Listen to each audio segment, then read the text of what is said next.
No one expected a royal guard to take the crown itself to court. But what if I told you he uncovered proof so powerful it forced the king to rewrite history? This wasn't betrayal. It was justice wrapped in uniform.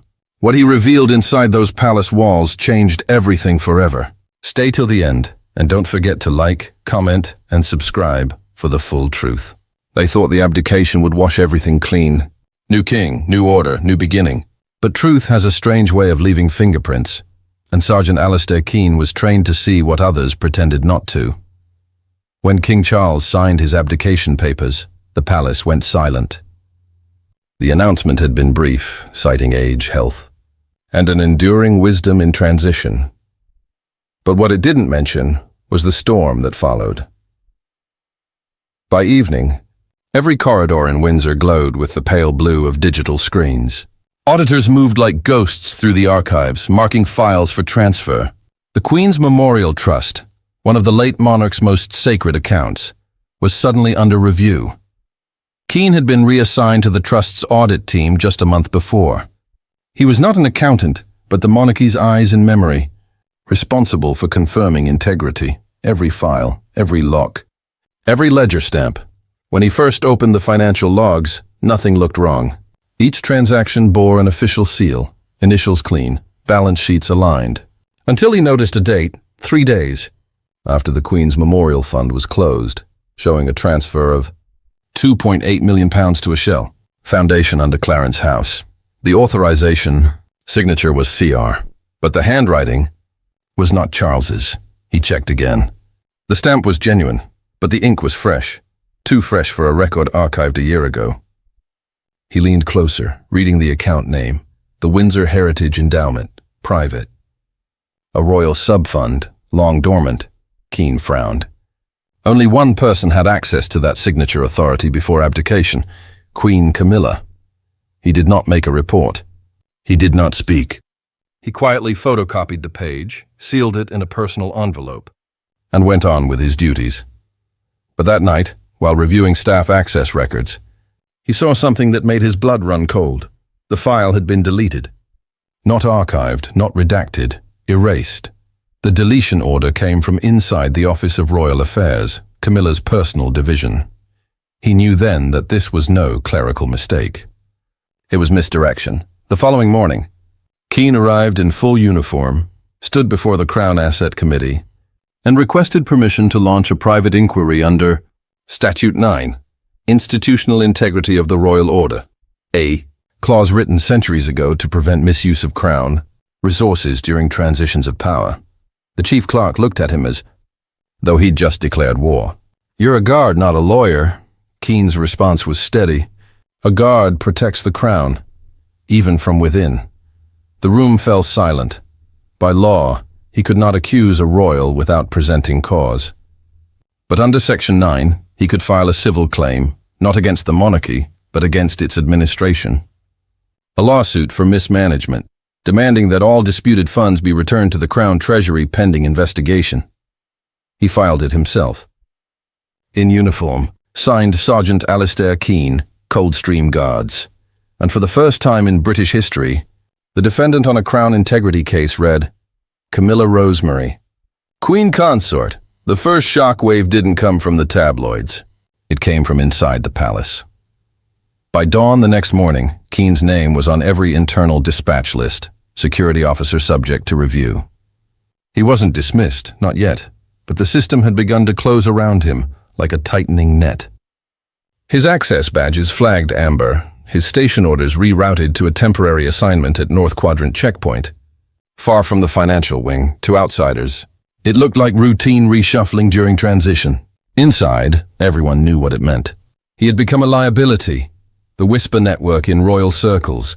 Words travel faster than wind. By mid-morning, whispers stretched from Clarence House to Sandringham, carried by aides who didn't speak names aloud, but spoke enough for meaning to stick. They said a guard had turned against the Queen Consort. They said he accused her of theft. They said he was finished, but Keane didn't flinch. He spent that morning in a small office tucked behind the northern stables, rechecking every note and every photocopy of the financial records he had preserved before the system wipe. Every page was neatly labeled, time-stamped, secured in duplicate. He didn't need a press leak or a political ally.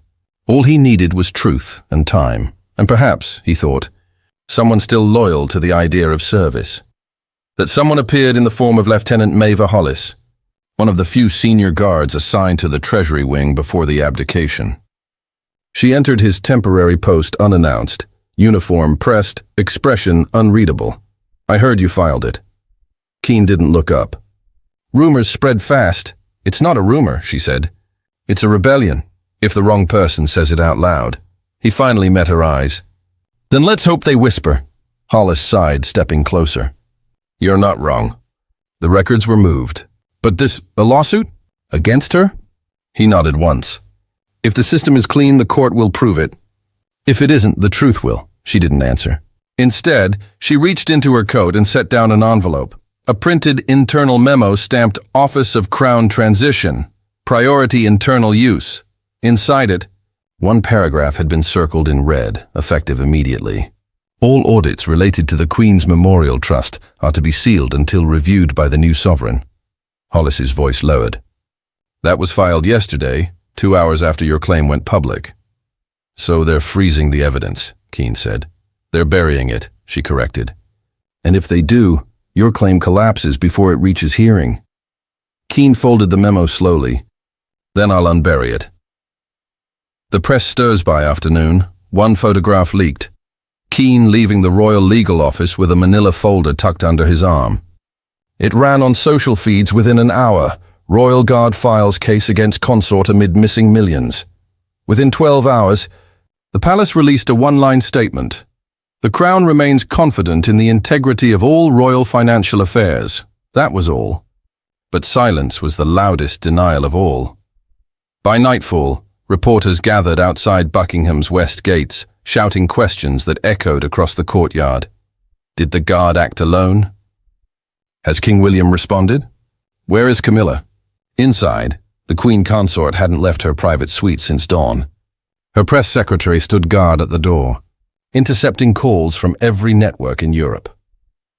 Behind the closed curtains, Camilla sat by the fireplace, clutching a single photograph, the coronation portrait she had once been proud of. Her hands trembled as she stared into the flames. "Do they truly believe I took it?" she whispered. Her daughter, Laura, standing behind her, didn't answer. "Mother, they'll twist anything that bleeds," she said softly. Camilla exhaled sharply. "He was supposed to protect the crown, not attack it." Laura stepped forward. "Perhaps he's protecting something else. The Queen who came before you." Camilla's expression hardened. "Then he's forgotten his place." The king's quiet return. While the palace drowned in speculation, one figure returned from exile quietly, former King Charles III. His abdication had placed him in seclusion, but the lawsuit changed everything. He arrived at Windsor unannounced, wearing no crown, no title, just a dark overcoat and weary silence. When he entered the North Corridor, guards still saluted. Reflex, not protocol. He stopped at the observation balcony, looking out over the courtyard where Keane had once stood watch. His aide approached softly. "Sir, shall we issue a statement?" Charles shook his head. "No, not yet. Let them tear themselves apart before truth speaks." The aide hesitated. "And if she's guilty?" Charles's gaze didn't move from the window. "Then history will judge me for who I trusted." The turning tide that evening. Keane received a sealed letter delivered by hand. No return address, no signature, only the royal crest embossed faintly across the envelope. Inside, a single handwritten sentence. "You are not alone. Keep the record alive. No initials, no seal." But Keane recognized the handwriting instantly. Charles. It was not permission. It was protection. He folded the note, slid it into his uniform pocket, and looked out at the courtyard where the rain had returned, heavy and unrelenting. He knew what it meant now. The lawsuit wasn't just against Camilla. It was against the version of the monarchy that believed power meant exemption. And by dawn, the guard who had once stood in silence would stand before the High Court of London, his oath transformed from allegiance to accountability. The courtroom smelled of oak polish and rain-soaked wool. Every seat was filled, every camera red light blinking. For the first time in modern British history, a royal family member was listed as a defendant in a civil court, and the man who brought her there wasn't a journalist or a politician. It was a guard. Sergeant Alistair Keane sat at the plaintiff's table, posture straight, uniform immaculate, expression carved from discipline. His medals caught the courtroom's harsh lights, glittering like reminders of the wars he had survived, none of which had ever felt as heavy as this. Across from him, Queen Camilla sat with her legal counsel, her pearl grey suit flawless, her gaze steady but tired. Every camera in Britain pointed toward her, searching for weakness. But Keane wasn't searching for weakness. He was searching for the truth. The opening, the judge entered, and the courtroom rose. A gavel struck once, sharp, final. Case number 49B77, Keane versus the Crown Administrative Office, represented by the former Queen Consort. Whispers fluttered through the press rows like restless wings. The judge adjusted her glasses. We proceed with opening statements. Keane's attorney, Eleanor Shaw, stood first. Her voice carried the precision of someone who had waited a lifetime for this sentence. My client, Sergeant Alistair Keane, brings this case not out of defiance but duty. He alleges the misappropriation of £2.8 million from the Queen's Memorial Trust, funds meant for the late sovereign's humanitarian legacy. The evidence will show that the transaction was unauthorized, concealed, and signed under false authority. She paused, turning slightly toward Keane. He does not seek money, fame, or favor. He seeks accountability from those who believe legacy grants immunity. Gasps murmured through the gallery. Camilla's lawyer rose next, voice dripping with practiced calm. Her Majesty, former or not, denies any wrongdoing. The transfer was authorized under Financial Clause 7B, which allowed reallocation of memorial trust assets toward diplomatic outreach. The allegation of theft is both offensive and institutionally baseless.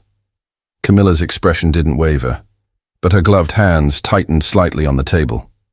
The judge nodded. Then let us see which crown bears the truth. The evidence. The first document entered into record was Ledger File M412, the fund summary Keane had discovered. As it appeared on the projection screen, the courtroom leaned forward. There it was, the transaction line, stamped with royal insignia, signed CR in flowing cursive. Eleanor approached the display. Sergeant Keane, you were tasked with reviewing this ledger during the transition audit. Yes, ma'am. And what drew your attention to this entry? The date, Keane replied. It was listed as occurring 3 days after the Queen's Memorial Trust officially closed its operations. All subsequent activity required explicit approval from the Crown Treasury. This transaction bypassed it. Do you have proof? Keane nodded once.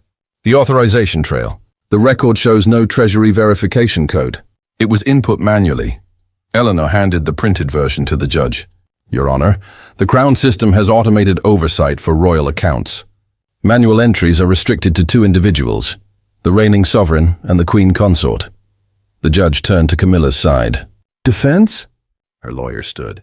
The entry was part of a pre-approved memorandum.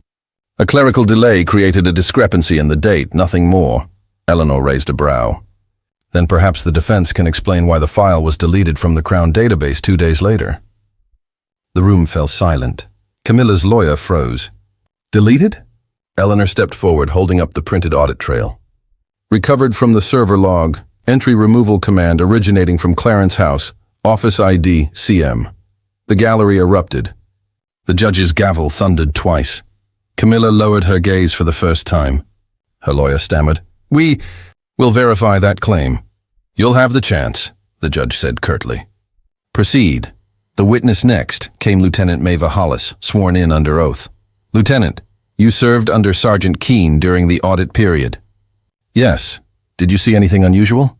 Hollis hesitated. I saw restricted files being moved at night. The access orders came from the consort's staff. We were told not to ask questions, Eleanor's voice sharpened. Did you comply? I did, Hollis said quietly. Until Sergeant Keane showed me the records. That's when I realized silence was complicity, Camilla's attorney objected.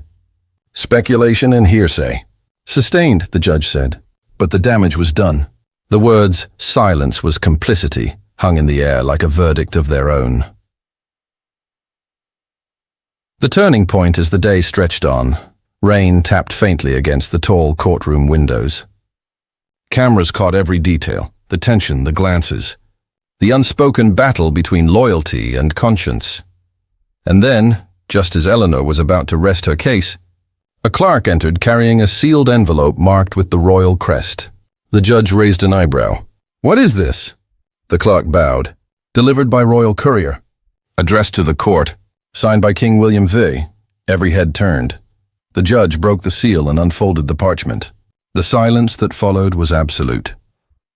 "To the court of the realm, I recognize Sergeant Keane's right to seek transparency within the monarchy. His loyalty has served not merely the crown but the country's conscience. The funds in question shall be frozen pending independent investigation." William Rex, Camilla's lawyer, sank back into his chair. Reporters scrambled for their phones. Keane sat still, jaw tight, eyes forward. He didn't smile, didn't nod. For him, this wasn't victory. It was validation. Camilla stared straight ahead, her lips parting slightly as if to speak, then closing again. For the first time, her silence felt like surrender. As court adjourned, the rain turned to sunlight outside, washing the stone courtyard in gold. The press erupted with questions, flashes, noise, but Keane walked past it all, coat collar high, expression calm. He had done what no guard before him had dared to do. He'd held the mirror to the monarchy, and the reflection had not shattered. It had spoken. The verdict had not yet been read, but Windsor was already trembling. The king's letter, handwritten, stamped, undeniable, had done something no courtroom ruling could. It had split the monarchy into two silent camps, those who believed Sergeant Alistair Keane was a hero, and those who saw him as a traitor in uniform.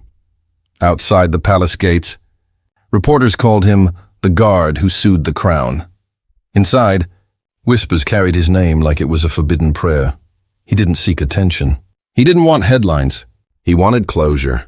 But the closer he came to truth, the more dangerous it became. The quiet rebellion, it began with small things. His keycard stopped working at the main barracks. His mail, once delivered neatly to his desk, was suddenly lost in transit. A royal advisor he had known for years refused to meet his eye in the hallway. Loyalty had become a weapon, and silence its blade, still. Keane continued reporting each morning in full-dress uniform, even as junior officers whispered behind his back. He performed his duties precisely as instructed, until the night the commandant of the guard, Colonel Brent, called him into his office. The door closed. The air felt heavier. "Sit down, Sergeant." Keane remained standing. "With respect, sir, I'll stand." The colonel's expression tightened. "You've caused quite a storm." I followed protocol. Brent leaned forward, voice low. "You followed conscience. And in this palace, those two don't always match." Keane met his gaze. "Then maybe it's time they do." The colonel sighed, rubbing his temple. "You understand what you've done? You've challenged the institution from within. You've embarrassed people who don't forgive embarrassment." "I didn't file a story," Keane said quietly. "I filed the truth." Brent's tone softened. "The king's letter bought you time, but not safety. Camilla's allies are still in motion. There are forces in this place that prefer history written in whispers, not documents." Keane said nothing. "Take leave, Sergeant," Brent ordered. "A month. No uniform, no headlines. Step away while you still can." Keane's jaw tightened. "And when I return?" The colonel paused. "If you return, make sure it's worth the price." Shadows in the archive. But Keane didn't leave. That night, long after most of Windsor had gone dark, he entered the Royal Records Chamber, the very vault where the Memorial Trust files were once stored. He still had limited clearance there. Enough to search, not enough to remove. The room smelled of parchment, polish, and dust. The hum of the climate regulators was the only sound. He began checking logbooks, looking for digital transfers linked to the missing £2.8 million. Most were clean, but one line caught his eye. Archive transfer, private account, WHE project, custodian reference, RH31B, WHE project. Windsor Heritage Endowment. The same title as the vanished fund. He looked closer. The custodian initials, R.H. It wasn't Camilla's. It wasn't any known royal official. But Keane recognized them. R.H. Sir Robert Halden, the late Queen's former financial advisor. Officially retired 2 years before her death. But Halden had been seen only once since abdication, leaving a private residence near Clarence House. Keane's breath slowed. He'd been wrong. This wasn't one person's greed. It was an entire web, old loyalty tangled with new power. He copied the reference number onto a notepad, sealed it in his coat pocket, and turned to leave. Then he heard footsteps. He extinguished his flashlight instantly. Shadows moved in the reflection of the glass case near the exit. 2 figures. No uniforms. Quiet. Deliberate. He waited behind a pillar, muscles tense, hand resting lightly on the latch of his belt. The voices were low, clipped. Did they find it? One said. No, replied the other. But if he's been in here, they'll know soon enough. They turned. The smaller one caught the faintest glint of light off the brass nameplate beside the door. Royal Audit Chamber. Authorized access only. Keane didn't move. He didn't breathe. He waited until the footsteps faded completely, then slipped out through the maintenance corridor. The message at dawn. His phone buzzed. Unknown number. A text. They're watching the court clerk. Don't go through the system. Hand it to him directly. M.H. Maeva Hollis, he exhaled. She was still inside. Still helping. Keane grabbed his coat and headed to London. By midday, he stood outside the Royal High Court Annex, envelope in hand. Inside were the new reference logs, copied files, and his handwritten note describing the archive breach. As he approached the clerk's desk, a man in a dark suit intercepted him. No insignia, no name tag. Sergeant Keane? Yes, the man handed him another envelope. From the palace. Inside, a single sheet. Effective immediately, Sergeant Alistair Keane is relieved of all active royal duty pending review. He looked up. You deliver this like it's a victory, the man smiled faintly. For someone it is. Keane folded the letter neatly. Then they've forgotten. Wars are not won by silence. He walked past the man, straight to the clerk's window, and placed his evidence on the counter. File this, he said quietly. And make sure it's public record. The clerk hesitated, eyes wide. Sir, this is against... Keane cut him off. Against power, not law. The file was stamped, sealed, and entered into the official registry at 14:47 p.m. The consequence that night, as the news broke that new documents had been filed directly by the guard, Windsor went dark again, not from scandal, but from introspection. In the grand study, King William stood beside his father, the former monarch. Charles spoke softly. He's forcing history's hand, William nodded. Then let it write honestly this time. Even if it breaks us? William looked out the window, where rain streaked the glass like quiet tears. Maybe that's what rebirth looks like. The silence in Windsor had changed tone. It was no longer cautious. It was calculated. Ever since Sergeant Alistair Keane submitted the second set of documents to the Royal High Court, the palace had shifted from defense to damage control. Legal teams worked through the night. Statements were drafted, shredded, rewritten. Every royal advisor knew the weight of one question hung over them. If he's right, who else knew?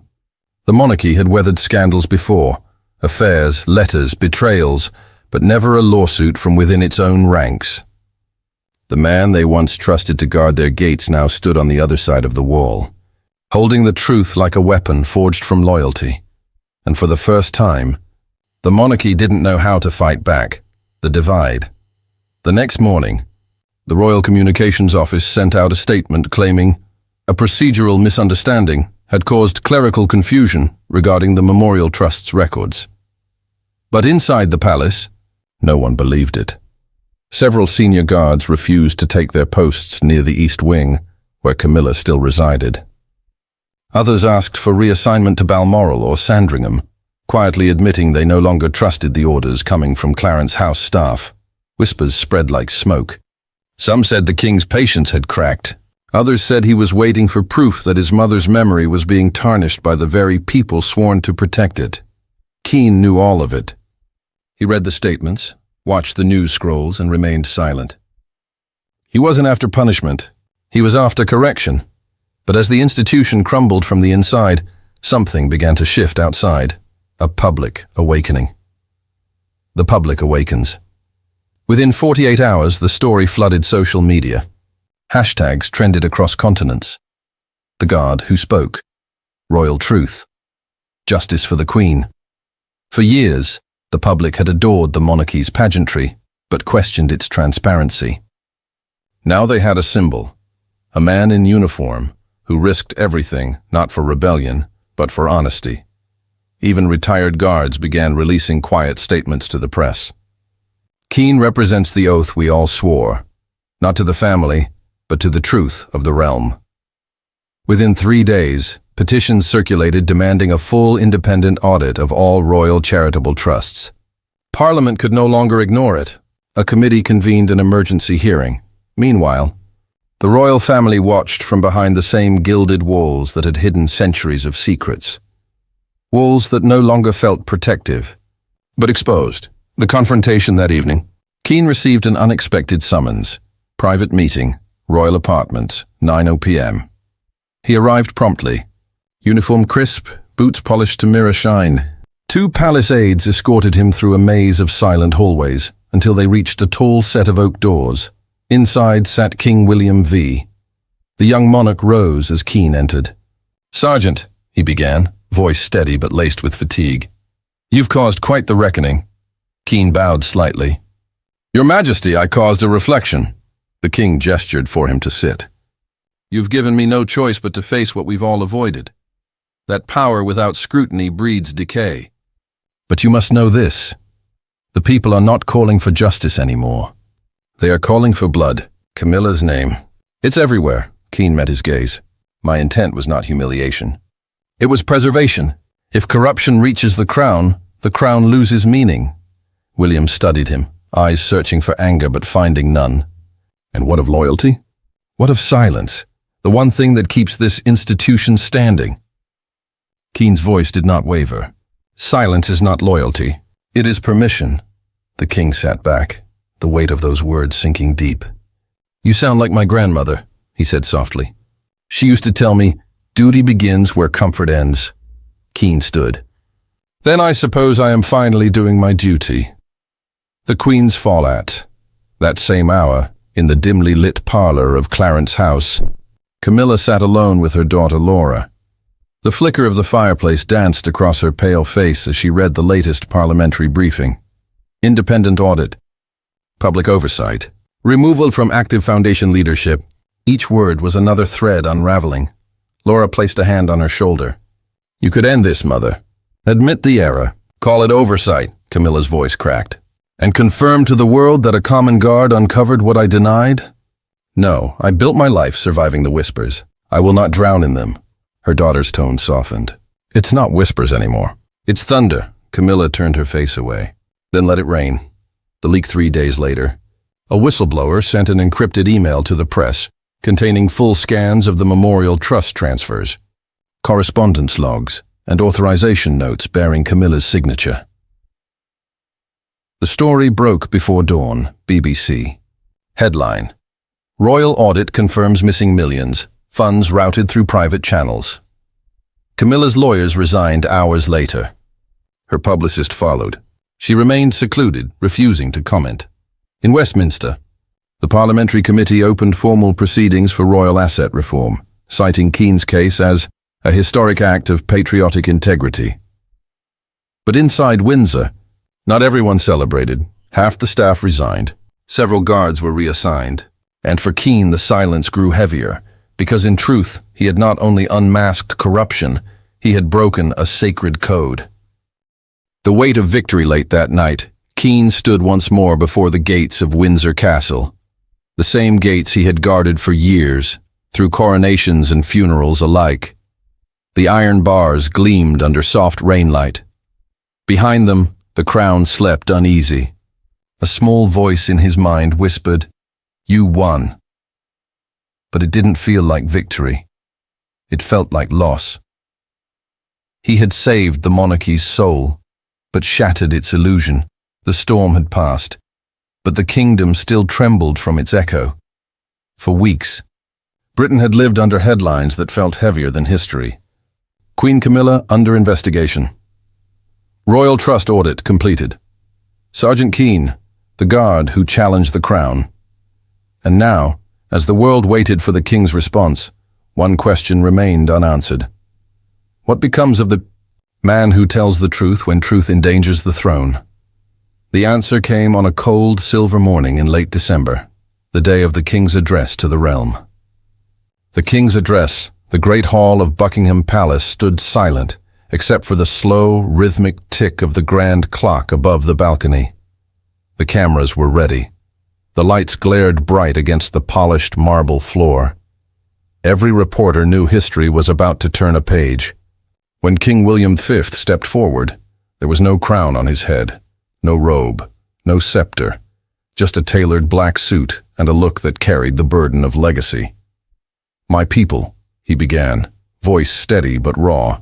"The monarchy is built not on perfection but on preservation of truth, of service, and of the nation's soul."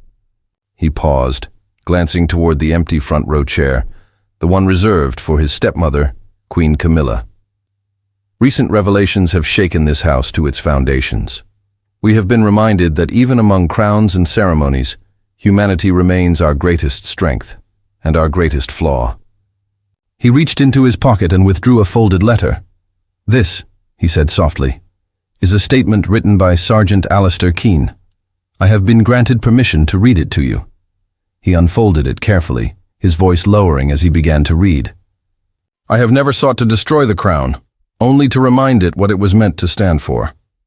Loyalty is not silence, and honor is not obedience. The monarchy's survival depends not on the perfection of its rulers, but on the courage of its servants to tell the truth." He looked up from the paper, letting the words breathe through the hall. Sergeant Keane's integrity has reminded us that a guard's oath does not end at the gate. It lives in every act of conscience. William's eyes glistened slightly. "Therefore it is with gratitude and humility that I restore him, not as a guard, but as a royal integrity advisor, charged with safeguarding the moral trust of the crown."